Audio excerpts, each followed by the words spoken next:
English में मैं खास तौर पे इसलिए दिलाता हूँ कि कितने ऐसे वर्ड्स हैं जो ज़िंदगी में आपने देखे नहीं। जीआरई के पास वेबर का सवाल है टेस्ट कॉम्प्लीशन का। Although dash is frequently used to give otherwise insubstantial work, फिर एक और डैश है, of profundity even Volkan's most charitable readers were known to sneer at the breadth of his references. पहले blank में देखो स्ट्रिंगेंसी, इंसुलरिटी और एक्लेटिज्म, तो बात हो गया रही है। Although dash is frequently use to gift otherwise insubstantial work, कह रहे हैं ये चाहिए, अगर ये नहीं होगा तो काम इनसब्सटेंशियल यानी लैग स्ट्रेंथ का हो जाएगा। और डैश ऑफ प्रोफेंडिटी यानी ग्रेट डेप्थ ऑफ नॉलेज भी। इवन वोल्कन most charitable readers were known to sneer at the breadth of his references, यानी कि ये बेसिकली वॉलकॉट साहब बहुत बड़े राइटर थे, उनके रीडर्स भी कहते हैं कि हाँ भाई नॉलेज चाहिए होती है।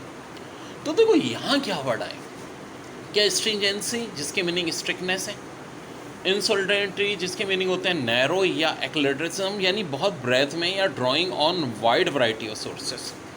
तो यार सोचो अगर डैश करोगे तब तो सही है, अदरवाइज चीज़ लैग स्ट्रेंथ हो जाएगी।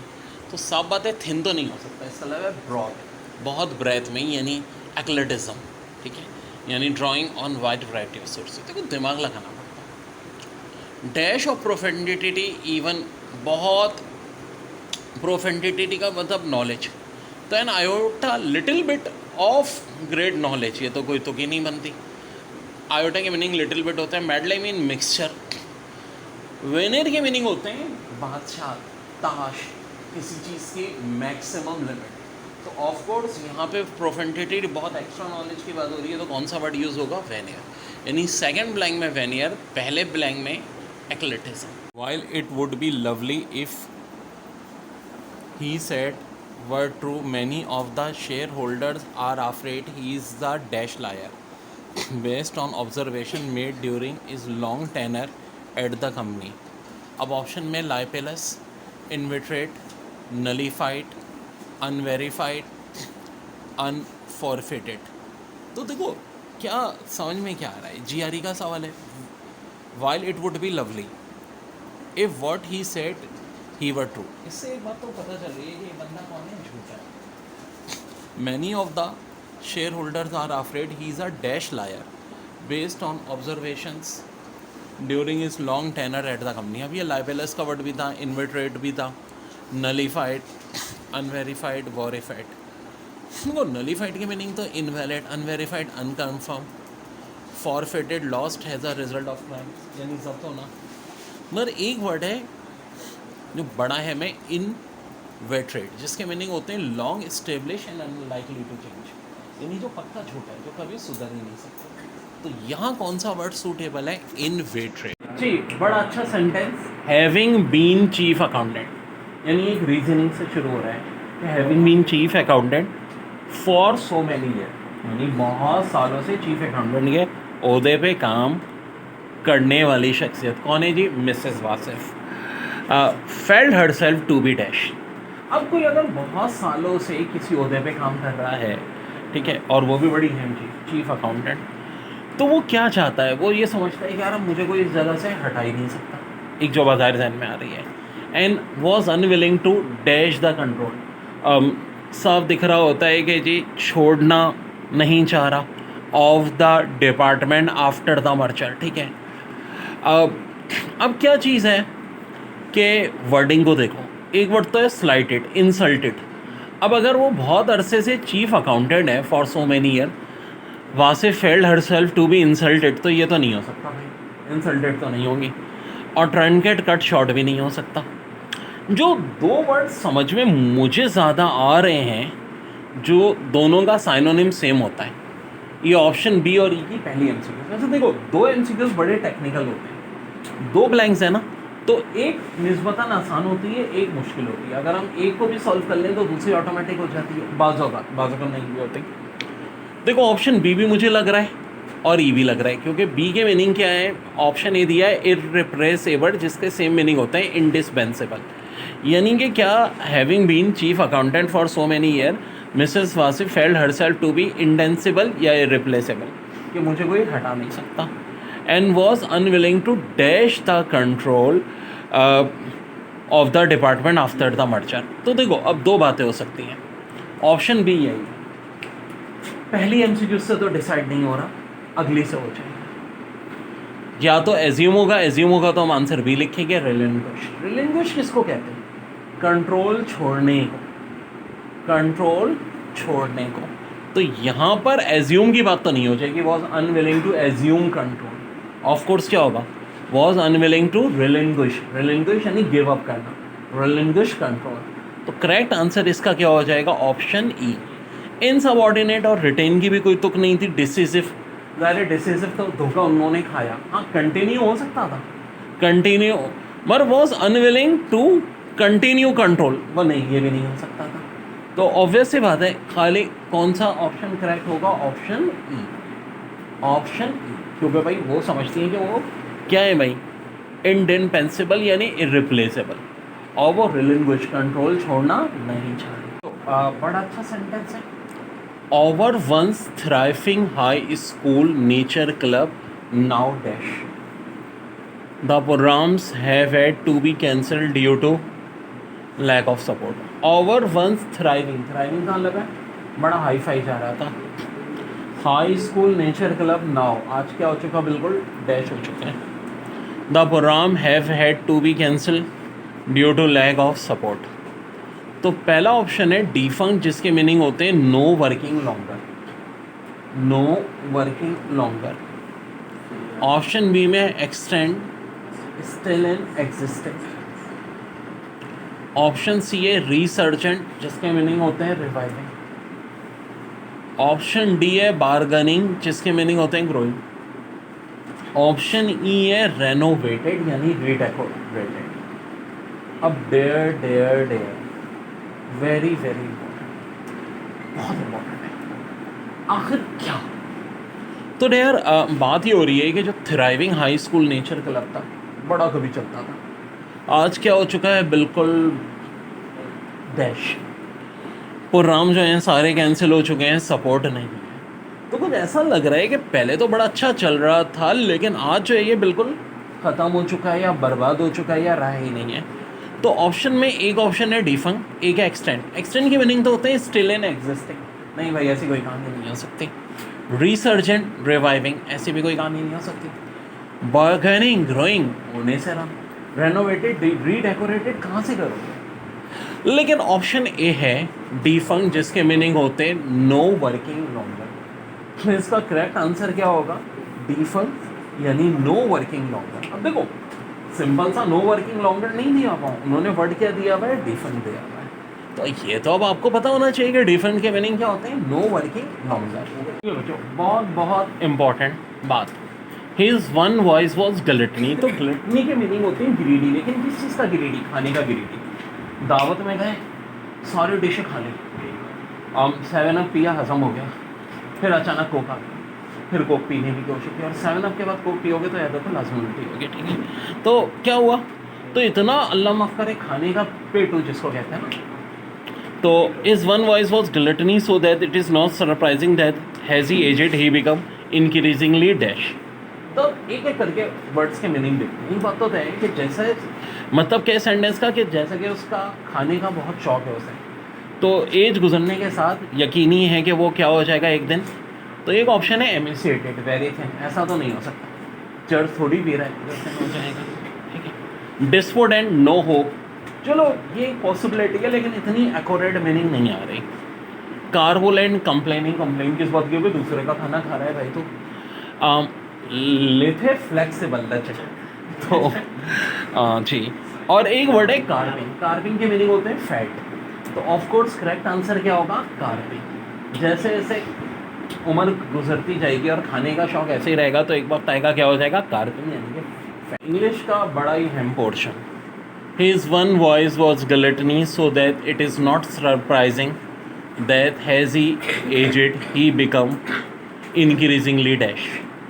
अब क्या होता है कि आपको ये वाली वोकेबलरी दिमाग अगर इस्तेमाल करें तो सॉल्व हो सकती है, या सेंटेंस की सूरत में होती है। अब दो तरीके की होती है, बाज़ औक़ात एक वर्ड अंडरलाइन होता है और आपको उसके सिनोनिम बताने होते हैं, और जैसे कि मैंने जीआरई के पास पेपर से उठाया है तो इसमें ज़ाहिर स्टैंडर्ड हाई है, ठीक है, और ज़ाहिर हम अपना अच्छा स्टैंडर्ड हाई रख के कर रहे होते हैं ताकि हलवा तो खुद बहुत पेरेंट चलाना ही चाहेंगे। यहाँ पे आपको बताना है कि सही वर्ड क्या है। अब ऑप्शन में एमेसिएटेड, डिस्पोटेंट, कार्बोलेंट, कार्पिंग ले। अब प्रॉब्लम क्या है कि देखो इनमें से जो ऑप्शंस हैं बहुत कम स्टूडेंट्स होंगे जिनको इनके मीनिंग पता हो। इंग्लिश कहने की बात है यार, कैम्ब्रिज वालों को भी कोई इतनी खास नहीं कराई जाती, वो कैब और ग्रामर पे किसी को भी बोर्ड नहीं होता। तो भाई यहाँ पर अपने टाइम गुजारना है मेरे साथ। His one vice was gluttony so that it is not surprising that as he aged he became increasingly. तो कुछ समझ में आ रहा है, his one vice was gluttony. अब ग्लटनी के अगर आपको मीनिंग पता होगा तो सेंटेंस समझ में आ जाएगा। सोचें, एक्सप्लेन कर रहा हूँ। देखो ये बहुत आता है जीआरई में टेस्ट कंपैरिजन के नाम से, और एमबीए, आईबीए या ईकेट, एमकेट में आता है सेंटेंस फॉर्मेशन के नाम से। एक ब्लैंक होती है, यहाँ आपको वर्ड फिल करके आंसर लाना होता है। कोई आंटी है, Frederica was dash when her supervisor took only a dash look at her essay over which she had taken so much care. यानी कि कुछ ऐसी बात हो रही है कि भाई जो एक मोहतरमा है वो बहुत क्या हो गई, वॉज डैश, जब उसकी सुपरवाइजर ने टुक ओनली अ डैश लुक देखी eight her essay over which she had taken so much care. पहली बात तो दो ब्लैंक्स हैं, दो ब्लैंक में एक यूजुअली हलवा होती है और एक मुश्किल होती है। बाज़ अगर दोनों भी हलवा हो सकती है, दोनों भी मुश्किल हो सकती है। ये देखते हैं, जब एक हलवा एक मुश्किल हो तो एक हलवे से हल हो जाता है मामला। बात ये हो रही है कि बहुत वो हो गई, क्या हो गई अभी कुछ समझ में नहीं आई बात, जब उसकी सुपरवाइजर ने बस डैश लुक देखी जिस काम पे उसने बहुत मच केयर की थी। एक बात तो समझ में आ रही है, क्या कि उसने जो बहुत केयर से काम किया था, बहुत मेहनत से काम किया था, तो सुपरवाइजर ने क्या देखी, लगता है हल्की सी लुक, डैश लुक जिसके लिए अब देखो ऑप्शन बहुत सारे हैं, एक्सल्टेंट, सुपरफिशियल, हम फिलहाल बी वाले को पकड़ रहे हैं, ठीक है। Wax, studious, disappointed, cursory, place, patronising, relief, perfunctory. तो देखो सुपरफिशियल हो, कर्सरी हो, परफंक्शरी हो, इन सब के मीनिंग सेम होते हैं, यानी हल्की सी नज़र। ऑफ कोर्स हल्की सी नज़र देखी किस चीज़ को, जिस पर उसने बहुत ज़्यादा काम किया, तो इसका मतलब वो क्या हुई होगी, डिसअपॉइंटमेंट। अब ऑप्शन ए में देखो, एक्सल्टेंट के मीनिंग रिजॉइसिंग, वैक्स्ड के मीनिंग एनॉयड। वैक्स्ड हो सकता है लेकिन वैक्स क्यों नहीं है वैक्स वाला ऑप्शन, क्योंकि इसका जो ऑप्शन बी है जिसमें स्टूडियोस लिखा है, ओनली आ स्टूडियोस लुक, तो कोई तुक नहीं बनती। ऑप्शन सी देखो, यस, डिसअपॉइंटमेंट भी और कर्सरी भी दोनों चीज़ें फिक्स ला रही हैं। Frederica was disappointing when her supervisor took only a, हाँ जी, cursory look at her essay over which she had taken so much care. तो this is your correct option. देखो प्लीज तो होने से रही थी, पैटर्नाइजिंग की भी कोई तुक नहीं बनती थी ऑप्शन डी की। ई में ठीक है कि जो सेकंड वाली ब्लैंक तो आ रही है, जज हो रही है परफंक्शनरी, लेकिन पहली वाली नहीं हो रही है। इसी तरह ऑप्शन ए में एक्सल्टेंट फिक्स नहीं आ रहा था, यहाँ पे सुपरफिशियल बड़े आ रहा था। बी में जो है वैक्स तो आ रहा था लेकिन स्टूडियोज नहीं आ रहा था। दोनों ब्लैंक सिर्फ किस ऑप्शन में जज हो रही हैं, ऑप्शन सी में, डिसअपॉइंटिंग और cursory. So very important, principle of generator is that an EMF is induced in coil due to changing magnetic flux linkage when it is rotated between poles of magnet। ये देखो basically हो गई generator की proper definition. क्या, principle of generator is that an EMF यानी principle is induced in coil due to changing magnetic flux linkage when it is rotated between poles of magnet. अब देखो इसमें एक बड़ी अहम MCQs है। If rotational velocity of dynamo m metre is double then induce EMF will, यानी कि अगर हम रोटेशनल वेलोसिटी डायनामो आर्मेचर की क्या करते हैं डबल, तो इंड्यूस EMF क्या होगा, ऑप्शन में become quadruple, remain unchange, become half, become double.